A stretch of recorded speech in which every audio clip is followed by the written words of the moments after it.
안녕하십니까 여러분. 에베소서를 같이 한번 살펴볼까요? 에베소서는 전체적으로 교회론에 관해서 이야기를 하고 있습니다. 자, 에베소서는 어떤 내용일까요? 라고 우리 한번 살펴볼 건데요. 에베소서의 기자, 제가 늘 말씀드리죠. 저자 아니고 기자입니다. 바울이고요. 1차 로마에 가택연금 되었을 때, 이게 사도행전 28장에 보면은 가택연금 되었을 때 있잖아요. 그때 썼다 그래요. 그래서는 그 옥중에서 가택 연금됐을 때 썼다 그래서 그 옥중서신이라 그러거든요. 옥중에서 썼다. 그래서 앳빌골문 이 네 권이 옥중서신이라고 합니다.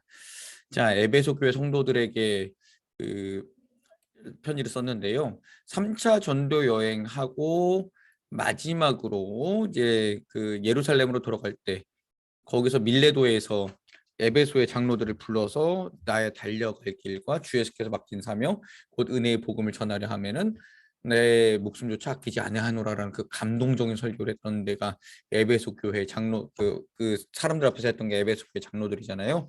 예, 그만큼 에베소 교회는 바울에게 굉장히 큰 의미로서 그게 있다라고 우리 보시면 될 것 같고요. 에베소 교회에서 목회를 했다고 전해지는 사람들이 바울이 있고요. 그다음에 사도 요한, 그다음에 디모데 뭐 이렇게 목회를 했다라고 교회 전승에는 진행되는데요. 우리가 날마다 생각해야 되는 건요. 그렇게 뛰어난 목회자들이 목회를 했다 그래도 지금 남은 거는 에베소 교회의 터전이라고 할 수 있는 그 폐허밖에 남지 않았습니다. 즉 그 건물, 그 교회의 건물이 중요한 게 아니라 그 교회에 속해 있는 성도들과 사람들이 중요한 거고요. 목회자가 중요한 게 아니라 그 교회를 이루고 있는 구성원들이 얼마만큼 하나님의 뜻대로 살아갈 수 있는가, 그것이 매우 중요하다는 것을 에베소 교회 폐허들이 우리에게 알려주고 있지요. 자, 에베소서의 목적은 교회를 세우신 하나님의 뜻을 설명하고요. 에베소 교인들의 믿음을 굳게 세우기 위함이고, 이게 중요해요. 한 몸 공동체. 이방인이나 유대인이나 차별이 없다. 참 교회 의식.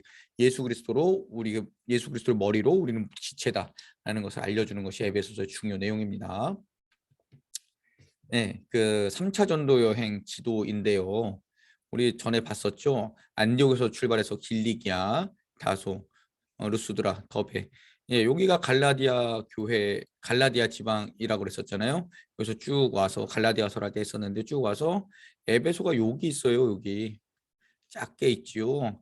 여기서 3년 동안 사역하고 쭉 넘어갔다가 다시 갔다가 돌아서 쭉 와서 드로아에서 배 타고 밀레도에 갔는데 에베소 들릴 시간이 없으니까 에베소에 있는 사람들을 밀레도로 불러서 여기서 얘기하고 가이사랴 갔다가 예, 시돈과 해서 그다음 예루살렘 갔다가 붙잡혀서 여기서 이제 로마로 이렇게 압송되어 가죠. 그래서 로마에서 에베소 교회 교인들에게 편지를 쓴 것이 에베소서입니다. 제 에베소서의 특징은요. 교회론, 그리고 교회를 그리스도의 몸, 그리스도의 신부 성령의 전으로 표현하고요. 예수님 교회 머리입니다. 그리고 아시아 지방, 지금의 터키 지방이죠. 그거 잠깐 좀 지우고 좀 해볼까요? 네. 자, 여기가 지금 터키 지방이잖아요. 지금의 터키. 예, 터키 지방을 아시아라고 불렀단 말이에요. 여기는 유럽, 마게도냐는 유럽. 근데 여기에는 이방인들과 유대인들이 같이 많이 살고 있었어요. 그 저기 뭐야, 디아스포라 유대인들이 많이 살고 있었죠. 그러다 보니까 여기 있는 사람들에서 유대인과 이방인 사이의 갈등들 이런 것들이 한 몸이 되었다라는 것을 계속해서 이야기를 했습니다. 이방인과 유대인 모두 그리스도의 몸 교회로서 설명을 하고 있고요. 1장 볼까요? 자, 창세전에 택한 사람들이라고 했는데 이걸 예정론 이라고 하지요. 바울의 사도성 하나님의 뜻으로 그리스도 예수가 사도가 되었고요. 하나님께 드린 찬송의 3절부터 7절까지 기록되어 있는데 하나님 아버지께서 그리스도 안에서 하늘에 속한 신령한 복을 주셨다. 근데 그 신령한 복의 내용이 창세전에 우리를 택하셨고 우리를 사랑하셔서 하나님 앞에서 거룩하고 흠없는 사람으로 하나님을 기뻐하시는 뜻을 따라 예수 그리스도를 통해 우리를 하나님의 자녀로 삼으시기로 예정한 그것이 신령한 복인데 그 예수님을 믿음으로써 우리가 하나님의 자녀가 되는 복을 주셨다. 그래서 하나님을 사랑하시는 아들 안에서 우리에게 거두신 영광의 은혜를 찬양합니다라고 3절부터 7절까지 이야기합니다. 지난번에도 한번 말씀드렸는데요. 예정론이라는 것은요. 누구는 천국 가고 누구는 지옥 가고 이렇게 예정해 놓은 게 아니라 하나님께서 예정해 놓은 거를 모르고 있었는데 내가 구원을 받고 보니 하나님 나를 창세전서부터 택해서 이렇게 해주셨구나 라는 것을 깨닫고 이것이 하나님의 은혜입니다라고 고백하는 것이 예정론의 그 주된 내용이 되어야 됩니다. 그렇지 않으면 나는 구원받았고 너는 구원 못 받았어. 지옥에 갈 놈들아 이렇게 된다니까요. 그게 아니라 예정론은 하나님의 은혜의 방편으로서 나 같은 죄인도 하나님이 택해 주셨구나. 하나님께서 나를 창세전부터 알고 계셨구나. 하나님 감사합니다. 이렇게 그 구원의 은혜에 감사하는 것이 예정론이지 나는 구원받았고 너는 구원 못 받았어. 이렇게 말하는 게 아니라는 것을 우리 꼭 아셨으면 좋겠습니다. 자, 에베소 교인에게 주시는 은혜가 8절부터 14절까지 기록되어 있는데요. 우리에게 지혜를 주셔서 어떤 지혜일까요? 성령의 지혜겠죠. 당연히. 성령의 지혜를 주셔서 하나님의 구원의 비밀을 알게 하셨고요. 그리스도 안에서 미리 세우신 하나님의 신비한 뜻을 우리에게 알려주셨고요. 하늘에 있는 것이나 땅에 있는 모든 것을 그리스도 안에 통일시키는데 그리고 그리스도 안에서 한 몸으로 만드셨다. 이것이 무엇일까요? 교회입니다.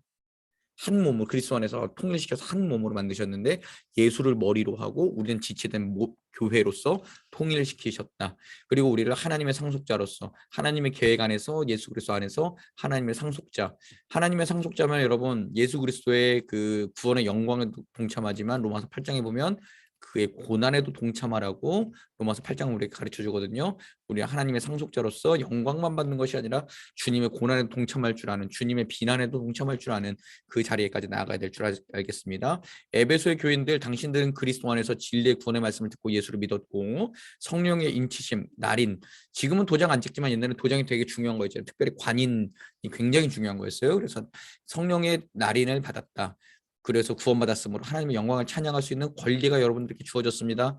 에베소 교회 교인들이요. 이렇게 이야기를 하고 있습니다. 자, 2장 볼까요?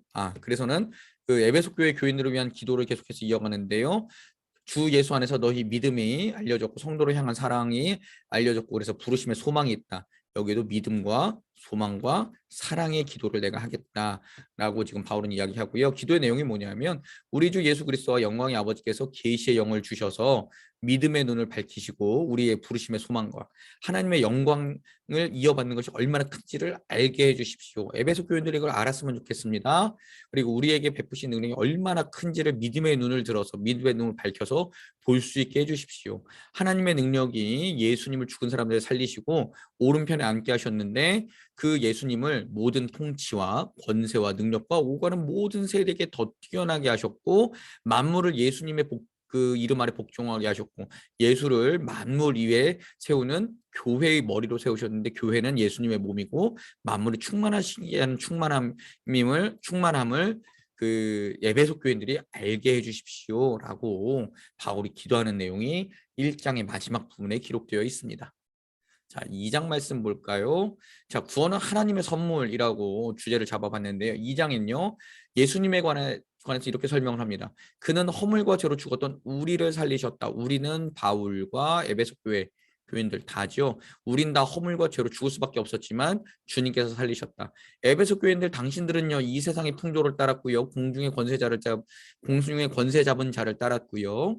육신의 정욕대로 살고 육신과 마음이 원하는 대로 행했고 본질상 진노의 자녀임을 당신들도 인정하지 않습니까? 그것이 맞습니다. 라고 이야기를 했는데요. 그런데 그런 우리를 그리고 당신들을 하나님께서 그리스도와 함께 살리셨습니다. 그리고 그리스도와 함께 일으키셔서 그리스도 예수 안에서 함께 하늘에 앉히셨습니다. 즉 우리를 하나님의 하늘 백성으로 삼아주셨습니다. 죄악을 따르고 이 세상 풍조를 따르던 우리를 그리스도와 함께 살리셔서 어디서 살리셨을까요? 십자가에서 죽이고 예수가 부활할 때 함께 살리셔서 하늘에 앉게 하셨고 구원받은 백성으로 살게 하셨습니다. 그래서 우리가 한 것은 아무것도 없고 은혜에 의해 믿음으로 구원을 받았고 우리의 행위와 우리에게서 난 것이 아니기 때문에 절대 자랑하지 못하게끔 하나님이 하셨습니다. 그리고 그리스도 예수 안에서 선한 일을 위해서 우리를 교회로 만드셨습니다. 라는 것이 그 구원은 하나님의 선물이라는 뜻입니다.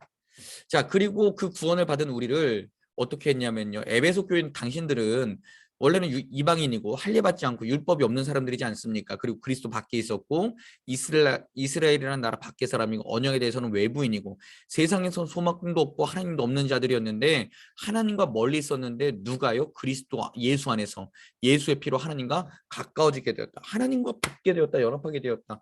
이게 어떤 상태라죠? 구원받은 상태. 하나님과 등 돌리고 있고 있었던 우리 하나님과 마주보게 했고 하나님과 떨어졌던 우리 하나님과 붙게 했고 이게 구원받은 상태이지요. 그래서 예수님은 어떤 존재입니까? 우리의 화평이시고요. 둘로 하나를 만드셨고 원수된 것 하나님과 원수되고 사람들과 원수되었던 것을 중간에 막힌 담을 육체로 하셨습니다. 어디서요? 십자가에서. 육체로 하셨죠. 그래서 이방인과 유대인을 예수님 안에서 한 사람으로 만드셔서 화평하게 했는데 이 한 사람이 뭘까요? 교회입니다. 그래서 교회는 빈부격차가 없어야 되고요. 지식과 지혜 없음의 격차가 없어야 되고요. 예, 교회는 예수를 믿음으로 구원받은 사람들과 그 공동체가 이루어가는 것이 교회의 모임이어야 된다라고 바울은 이야기하는 겁니다. 그래서 이제부터 너희는 외인도 아니고 나그네도 아니고 성도들과 같은 시민이고 하나님의 권속이 되었다. 예전에 너희들은 하나님 언약 밖에 있었지만 지금 이렇게 되었고 사도들과 선지자들 터 위에서 예수 안에서 함께 연결되고 함께 교회로 세워져 간다. 함께 만들어져 간다라는 겁니다. 그래서는 고린도전서 12장에 보면 서로 비난하지 말라 그러잖아요. 눈이 코에게, 코가 손에게 뭐 이렇게 비난하지 말라 그러잖아요. 맞아요. 교회 건물을 이룰 때 어떤 사람은 문이 될 수도 있고 어떤 사람은 기둥이 될 수도 있고요. 어떤 사람은 바닥이 될 수도 있어요. 예, 그다음에 어떤 사람은 콘크리트가 될 수 있고 어떤 사람은 철골이 될 수도 있고요. 다 달라요. 그러나 하나님 안에서 아름다운 교회 이렇게 만들어져 가고 있는 거예요. 우리 모두가요. 그래서 내가 굉장히 잘난 것 같지만 하나님이 보시기에는 교회 모양에서 안 좋으면 정으로 깨시는 거예요, 나를. 그러면서 그 교회의 아름다운 통일성을 만들어가는 게 교회론입니다. 자, 3장 볼까요? 구원의 상속자라는 이야기를 하는데 바울이 나는 너희를 위해서 갇혔다라고 할 때 이게 옥에 갇혔다 그래서 옥중서신이라고 한다 그랬죠. 너희는 구원의 상속자들이라고 6절에서 말합니다. 자, 복음으로 말미암아 상속자가 되었고 한 지체가 되었고 약속에 참여한 자가 되었다. 복음 뭐죠? 예수의 오심, 사심, 죽으심, 부활하심, 다시 오심. 이게 복음입니다. 그래서는 예수를 믿음으로 우리는 상속자가 되고 한지체가 되고 약속에 참여한 자가 되었고 나는 복음으로 하나님의 일꾼이 되어서 이방인의 사도가 되어서 너희들에게 복음을 전한다. 그래서 하나님의 계획은 무엇이냐? 교회를 통하여 하나님의 각종 지혜를 알려주십니다. 그래서 교회가 세상의 소망이 됩니다. 하나님의 지혜를 알려주는 곳은 교회밖에 없어요. 하나님의 뜻을 알려주는 곳은 교회밖에 없어요. 교회 건물이 아니라 교회 공동체밖에 없다는 것을 아셔야 됩니다. 그래서 교회 공동체가 중요하고 교회 공동체에서 교제 나누는 것이 매우 중요하다는 것을 우리가 꼭 깨달아야 됩니다. 그래서 예수를 통하여 담대함과 확신을 가지고 하나님께 나아가게 되고요. 내가 비록 너희를 위해서 갇혀 있지만 그 교회는 계속해서 하나님의 뜻을 이루어 가시는 곳이고 너희들 가운데서 하나님의 뜻이 이루어지기 때문에 내 고난이 너희에게 낭만감을 마음이 상함을 심어주지 않기를 소망한다라고 바울이 이야기를 해요. 그리고 에베소 교인들을 위해서 두 번째 기도를 하는데요. 예수님의 영광의 풍성함을 따라 성령을 통해 너희가 강건해지기를. 어떤 게 강건해질까요? 영이 강건해지고 육이 강건해지는 거죠. 성령을 통해요. 세상의 지혜, 세상의 부로 강건해지는 거 아니에요. 성령을 통해요. 자, 믿음으로 그리스도를 여러분의 마음에 머물도록 계속 기도하겠다. 그리고 사랑 속에 털을 잡아 모든 성도가 그리스도의 사랑의 너비와 길이와 높이와 깊이를 알아가기를 내가 소망하겠다. 이거는 모든 목회자의 기도 제목입니다. 그래서 우리 성도님들이 그리스도의 사랑의 너비와 길이와 높이와 길이를 알아 그리스도의 장성한 분량까지 성장해 가는 것이 모든 목회자의 기도 제목이지요. 예. 그래서 우리 가운데서 일하시는 주님께서 우리가 구하거나 생각하는 것 이상으로 더 넘치도록 주시기를. 그래서는 우리 기도할 때 이렇게 기도할 때 있죠. 제가 구하지 못한 것까지 하나님께서 더 풍성하게 주실 줄 믿습니다라고 기도하는 것이 여기서 나왔습니다. 그리고 교회와 그리스도 안에서 하나님의 영광이 영원 무궁하기를 나는 기도합니다. 에베소 교회 교인들에게 하나님의 영광이 무궁하기를 기도합니다. 라고 에베소 교회 교인들을 위해서 바울이 기도했지요. 4장 말씀 볼까요? 그래서는 그런 기도를 하고 나서 이제 일치와 연합을 위한 권면을 바울이 하고 있습니다. 그러므로 주 안에서 갇힌 내가 너희를 권하노니 부르심 받은 일에 합당하게 행하여 모든 겸손, 온유, 오래 참은 가운데 서로 용납하라. 이거 뭐죠? 겸손과 온유, 오래 참음. 성령의 9가지 열매죠. 이거를 서로 맺어가라는 겁니다. 평안도 성령의 9가지 열매죠. 평안에 매는 줄로 성령이 하나 되게 하신 것을 힘써 지키라. 이거 하나 되게 하신 것을 힘써 지키지 못한 교회가 있었죠. 고린도 교회였습니다. 나는 바울파, 나는 게바파, 나는 아볼로파, 나는 그리스도파 이러면서 싸웠죠. 그러니까 바울이 에베소 교회 교인들에겐 그러지 말라고 이렇게 이야기를 했죠. 그러면서 성령의 은사에 대해서 또 이야기하는데요. 성령의 은사를 따라서 어떤 사람은 사도로, 어떤 사람은 선지자로, 어떤 사람은 복음 전환자로, 어떤 사람은 목사와 교사로. 이 교사는 일반 교사가 아니라 성경 교사입니다. 성경 교사로 세우셨습니다. 근데 이 성령의 은사를 주신 것은 성도를 온전케 하고 봉사의 일을 하게 하며 그리스도의 몸을 세우게 하려는 성령의 은사를 주셨습니다. 그래서 성령의 은사를 받으신 분들은 첫 번째 목적이 성도를 온전하게 하고 봉사의 일을 하고 그리스도의 몸을 세우게 하려 하심이다라는 것을 명확하게 아셔야 됩니다. 그렇지 않으면 내 자랑이 되고 내 의가 됩니다. 그리스도의 장성한 분량까지 성령의 은사를 받아서 성장해서 하나님의 아들을 아는 것과 믿는 것에 하나가 되어야 된다라고 바울은 이야기를 하죠. 그리고 성령 안에서 성령을 받은 후에는 예수님의 머리까지 자라가고 온몸이 마디를 통해서 연결되고 결함이 아니라 결합인데 결합되고 사랑 안에서 무엇을 세워갈까요? 교회를 세워갑니다. 성령 안에서 교회를 세워갑니다.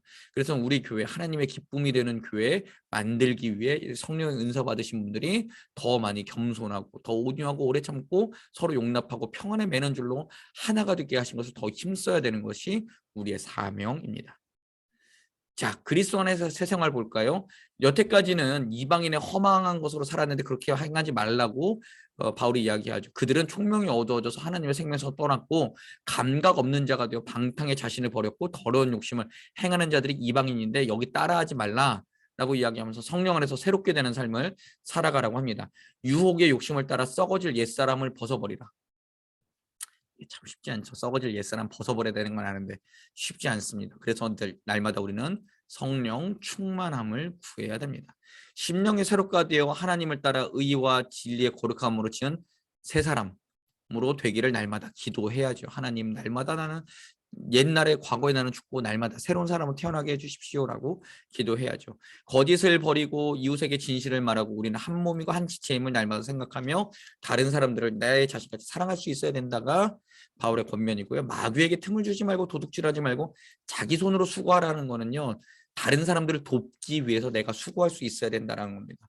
그래서는 우리는 우리가 일하는 것조차도 나 자신을 위해서 내가 잘 먹고 잘 살기 위해서가 아니라 다른 이들을 돕는 자리에 나갈 수 있을 때까지 우리가 일을 해야 된다라는 것을 바울이 이야기하고요. 더러운 말하지 말고 덕을 세우는 말하고요. 악독, 분냄, 노한, 비방 버리고 서로 용납하고 용서하고 용납하라. 누구의 이야기일까요? 예수님의 이야기지요. 예. 이렇게 하는 것이 그리스도 안에서의 새 생활의 모습이라고 이야기를 합니다. 5장 볼까요? 그러면서 하나님을 기쁘시게 하는 삶이 무엇인지 한번 분별하라고 했는데 하나님을 본받고 그리스도를 본받아 사랑할 수 있어야 된다라고 합니다. 2절 그리스도께서 너희를 사랑하신 것 같이 너희도 사랑 가운데 행하라. 그는 우리를 위하여 자신을 버리사 향기로운 제물과 희생제물로 하나님께 드리셨다. 그리스도를 본받아 서로 사랑하세요. 뭐가 생각납니까? 세족식이 생각이 나지요. 예. 그리고 음행과 더러움과 탐욕은 그 이름조차 부르지 않았으면 좋겠고 누추함, 어리석은 말, 희롱의 말 대신 감사하는 말을 쓰는 사람이 하나님을 기쁘시게 하는 삶이다. 음행하는 자, 더러운 자, 탐하는 자, 우상 숭배하는 자는 하나님의 유업, 즉 하나님 나라의 백성으로서의 삶을 살지 못한다라고 바울은 분명히 이야기를 합니다. 그리고 하나님의 진노는 불순종의 아들들에게 임하는데 그들과 함께하는 자가 되지 말고 빛의 자녀들처럼 행해서 착하고 의로움과 진실함으로 이 세상을 살아가라 라고 바울이 권면하지요. 그리고 주를 기쁘시게 하는 것이 무엇인지 시험하도록 하라가 아니라 분별하라가 원래 뜻입니다. 우리는 시험하라고 10절에 기록되어 있는데요. 무엇인지 잘 분별하라 그렇게 이야기를 하고 있습니다. 하나님 기쁘시게 하는 삶 두 번째는요. 세월을 아끼라 때가 악하기 때문이다 라고 이야기하는데요. 때가 악한 것의 예를 어리석은 자처럼 살지 말라라고 합니다. 어리석은 자는 그냥 그 돌을 맨날 이렇게 던지면서 아이고 이거 어떻게 하면 좋아 맨날 이렇게 하는 자들 있죠. 시간을 버리는 사람들. 주님 믿어야 되는데 더 잘 믿어야 되는데 아이고 하다가 주의 뜻이 무엇인지 모르고 그냥 세월을 아끼지 못하는 사람들이 그런 사람들입니다. 그리고 술 취하지 말라 방탕한 것이다. 성령 충만함을 받으라라고 하는데요. 술 취하면요, 여러분 방탕하게 됩니다. 방탕은요, 만용, 객기 이렇게 표현할 수도 있습니다. 술 취하면 뭐 솔직해진다 그러고 용기가 생긴다 그러는데 그 다 어떻게 보면 만용이고 객기죠. 말짱한 정신으로 살지 못한다라는 겁니다. 그래서는 술 취하지 말고 성령 충만을 받으라는 것은 성령으로 주시는 하나님 뜻을 바로 깨달아서 말짱한 정신으로 살아가라라는 이야기를 하고 있는 겁니다. 저는 이 술 취하지 말라 방탕한 것이다라는 것 때문에 저기 뭐야 우리 약주 드시는 분들 굉장히 많이 공격을 받으시잖아요. 근데 이거는 명확한 거는요. 그 약주 드시는 것 때문에 자꾸 흐리멍텅한 판단력으로 예수를 믿는 것을 흔들리지 말라라는 바울의 권면이 있기 때문에 그렇게 정확하게 말씀드려야 되는 것이 옳다라고 해서 말씀을 드립니다. 성령 충만해서 명확한 하나님의 뜻을 알고 살아가십시오. 약주에 취하셔서 약주가 이끄시는 대로 술이 이끄시는 대로 살아가지 마시고요. 부탁드리겠습니다. 시와 찬미와 신령한 노래를 화답하며 주께 찬송하고 범사의 그리스도 예수의 이름으로 하나님께 감사할 수 있는 삶이 세월을 아끼는 삶이다 라고 바울은 이야기합니다. 그러면서 하나님을 기쁘시게 하는 삶을 계속 이어가는데 가정생활 의무, 먼저는 아내에게 남편에게 순종하라. 남편이 아내의 머리다라고 하는데요. 먼저 기록됐지만 중요한 건 여기 있습니다. 남편들이요 아내 사랑하기를 그리스도가 교회를 사랑하듯이. 그리스도가 교회를 어떻게 사랑하셨죠? 십자가에서 죽음으로 사랑하셨습니다. 아내를 죽을 만큼 사랑하라라는 겁니다. 내 생명을 다해서 사랑하라는 겁니다. 그게 하나님을 기쁘시게 하는 삶입니다. 그렇게 사랑하는 남편에게 아내들은 순종하십시오가 바울의 권면입니다. 자기 아내를 사랑하는 자는 자기를 사랑하는 것인데 왜 그럴까요? 부모를 떠나 부부는 한 몸이 되었기 때문입니다. 부부를 떠나서 한 몸이 되었기 때문에 아내를 사랑하면 그 아내를 사랑하는 것만큼 나 자신을 사랑하게 되는 것. 바울은 이렇게 이야기를 합니다. 예, 각각 자기 아내 사랑하기를 자신같이 하고 아내도 그 남편을 존경하십시오. 이게 먼저입니다, 여러분. 이게 나중에 오는 겁니다. 근데 우리 이거 잘못 해석해가지고 이거 먼저 왜 이걸 안 하냐라고 하는데요. 아니에요. 남편에게 먼저 말한 게 결론입니다. 그 당시 문화는요. 남편들이 이혼 증서를 주고서는 이혼할 수 있었어요. 여자는 그렇게 못했습니다. 그러니까 남편에게 먼저 권리를 의무를 주는 거예요. 당신들이 먼저 아내를 끝까지 사랑하십시오. 예수가 교회를 사랑했듯이. 자, 6장 볼까요? 계속해서 이어지는 6장 가정생활 하나님을 기쁘시게 하는 삶. 세 번째 가정생활의 의무 자녀에게 부모에게 순종하라. 이것은 약속 있는 첫 계명이다. 출애굽기 20장에 나오죠. 1계명부터 4계명까지는 하나님, 5계명서부터 10계명까지는 사람에게 있는데 5계명이 뭐예요? 내 부모를 공경하라. 순종하라. 그거잖아요. 자녀들은 부모에게 순종하는 것이 옳습니다. 부모는요 자녀를 노엽게 하지 말고 주의 교훈과 훈계로 양육하라 그럽니다. 세상의 지혜, 세상의 학벌 가지고 자녀들을 훈계하는 거 아닙니다. 돈 가지고 훈계하는 거 아닙니다. 주의 교훈과 훈계로 양육하는 겁니다. 이게 깨지고 나니 어떻게 될까요? 우리 자녀들이 믿음에서 떨어져 나가는 모습들을 많이 볼 수 있지요. 아닙니다. 주의 교훈과 훈계로 기도하며 양육하십시오. 부탁드리겠습니다. 종들에게 육체 산정에 순종하고 주님께 하듯 하라. 모든 일을 할 때 죽게 하듯 하라. 상전에게 종들 위협하기를 그쳐라. 상전이 먼저 종을 사랑하고 그 다음에 종들은 육체 상전에게 순종할 수 있어야 된다는 것을 이야기합니다. 그리고 영적인 전투 이야기하는데 하나님의 전신갑주 이야기를 합니다. 우리의 싸움은 혈과 육을 상대하는 것이 아니라 권세자와 어둠의 주관자와 하늘에 있는 악한 영들을 상대하는 것인데 진리의 허리띠. 이게 저는 허리띠가 저기 상체 화체를 구분하는 그런 중요한 거긴 한데요. 어쨌든 진리의 허리띠. 의의 가슴막이, 평화의 신발, 복음의 신발, 믿음의 방패를 가지고 악한 자의 불화살을 소멸을 하고 구원의 투구를 쓰고 성령의 검을 들고 성령의 검은 하나님의 말씀이죠. 그리고 성령 안에서 기도할 수 있어야 된다라는 것이 하나님의 전신갑주를 이야기하는 겁니다. 이거 우리가 다 갖추고 있어야 되는 거죠. 여기까지 해서 우리 에베소서를 살펴봤고요. 내일은 빌립보서, 그 다음에는 골로새서까지 한번 또 주일 월요일 계속해서 살펴보는 시간 갖도록 하겠습니다. 감사합니다.